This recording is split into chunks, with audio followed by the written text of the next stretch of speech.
welcome to this explainer. Today, we're getting into the absolute fundamentals of SQL and modern databases. We're pulling our insights right out of Chapter 1 of Alan Bewley's awesome book, Learning SQL. So whether you're a brand new developer, maybe a data analyst, or honestly, just someone curious about the invisible plumbing that makes the digital world actually run, this is for you. We're going to build a really solid foundation today. Seriously though, have you ever stopped to wonder how billions of records are organized and retrieved in literal milliseconds? I mean, every single time you log into an app, buy something online, or look up a friend, there's this massive back-end system instantly sifting through absolute oceans of data. Well, let's dive into it, because, spoiler alert, the crazy speed and scale of modern data actually relies on some incredibly elegant concepts invented way back in the 1970s. So here's our game plan for today. First, we'll look at the data storage problem. Second, early database systems. Third, the relational revolution. Fourth, core relational concepts. And finally, number 5, what exactly is SQL? All right, let's jump right into Section 1, the data storage problem. To really get why databases even had to be invented, Alan Bewley uses a fantastic analogy in his book, the trusty old telephone book. Remember those? You can really think of a phone book as a manual, paper-based database. It's basically a collection of related information. You've got names, phone numbers, and addresses. But as a database, well, it has some pretty huge built-in flaws. And this perfectly highlights the limitations of manual data storage. Like, if you know someone's last name, sure, a phone book works great. But what if you only have a phone number and you need to figure out who it belongs to? You would literally have to read the entire book line by line. It's incredibly cumbersome to search. It's also super difficult to cross-reference, like trying to find everyone who lives on one specific street. And the absolute deal breaker, it's impossible to keep it updated with up-to-the-minute information. The moment you try to scale up a paper system like a phone book or a filing cabinet, the whole thing just completely breaks down. Moving right along to Section 2, early database systems. So computers come along, and the very first computerized database systems actually stored their data on magnetic tapes. And hey, this was absolutely a step up from paper filing cabinets. But it still had a massive flaw. It was entirely sequential. Think about trying to find your favorite song on an old cassette tape. You have to fast forward through everything before it just to get to that one spot. And since early computers barely had any memory, looking up different pieces of data meant reading that tape sequentially, over and over again. Honestly, it was painfully inefficient. To try and fix this, early systems attempted to map data in a hierarchical structure, basically like a giant family tree. You'd have a single parent at the top, say a customer named George Blake, and then branches extending down to his checking and savings accounts, and then further down to his specific transactions. So every piece of data lived on a strict single-parent path. And sure, it's organized, but it's incredibly rigid.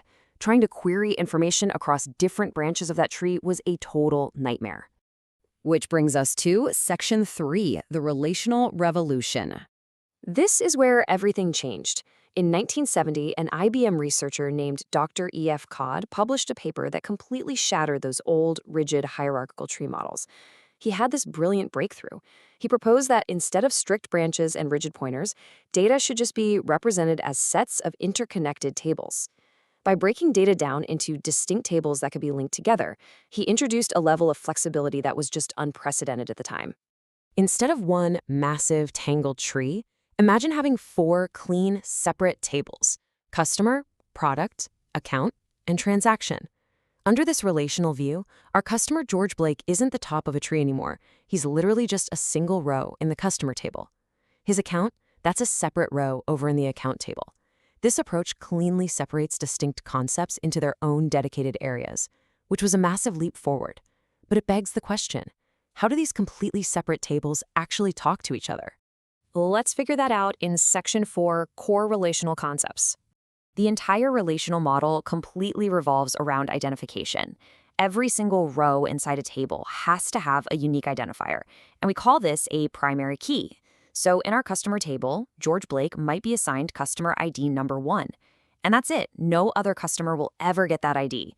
It's a foolproof way to guarantee that we never, ever confuse our George Blake with some other customer who just happens to have the exact same name. And here's where it all comes together with our next concept, the foreign key. The foreign key is basically the vital bridge between your tables. Let's look at the account table. We don't bother typing out George Blake's name again over there. Instead, we just store his primary key, customer ID number 1.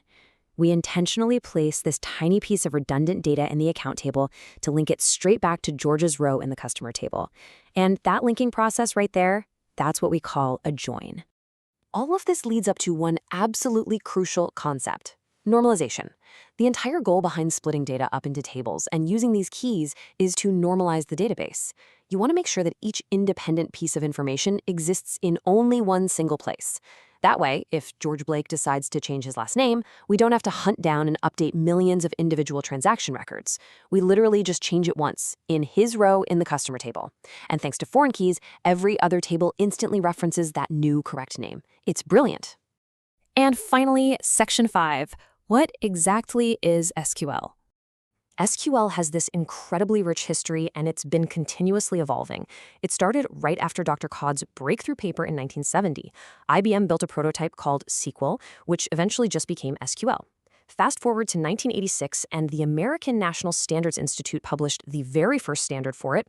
The syntax got refined in 1992, and by 2006, it was even integrating XML.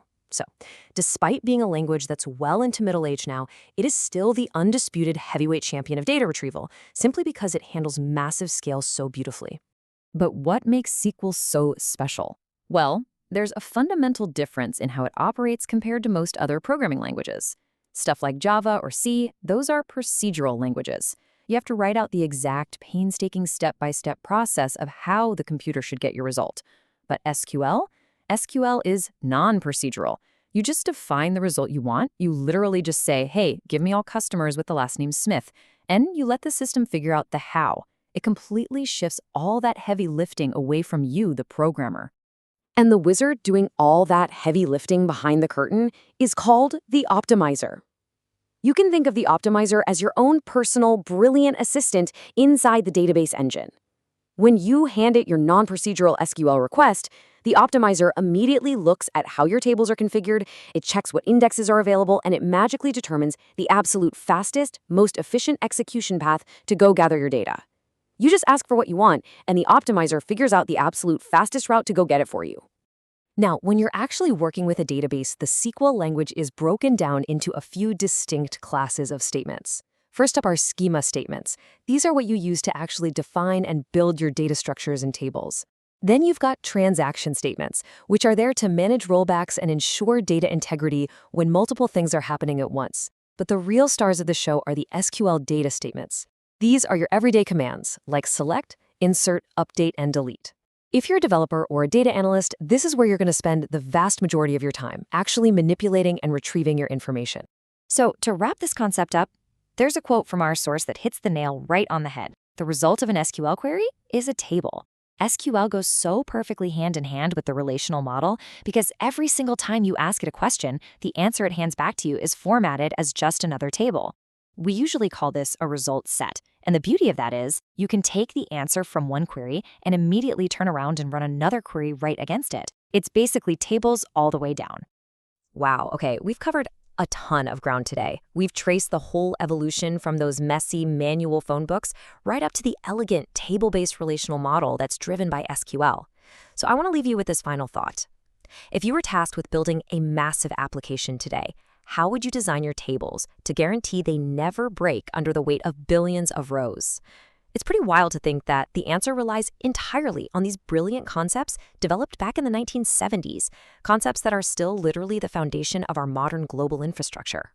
Thanks so much for joining me on this explainer, and I really hope this inspired you to dive even deeper into the world of databases.